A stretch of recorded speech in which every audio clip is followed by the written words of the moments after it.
গোলাপের মতো যার ঠোঁট দুটি হাসি দিলে বারে বারে প্রেমে পড়ি। কি করে বলি ওগো সুন্দরী, তোমাকে আমি শুধু ভালোবাসি।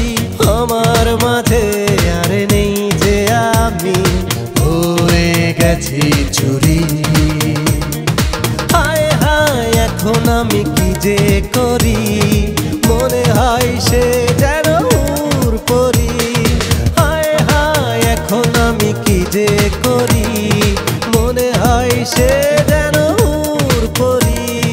তাকিয়ে থাকি তবু মন ভরে না, তাকে দেখে ভালো লাগে চোখ সরে না। মায়াবী চোখে তার দৃষ্টি কাড়ে, চোখের চাহনিতে পাগল করে। হায় হায় এখন আমি কি যে করি, মনে হয় সে যেন পরি। হায় হায় এখন আমি কি যে করি, মনে হয় সে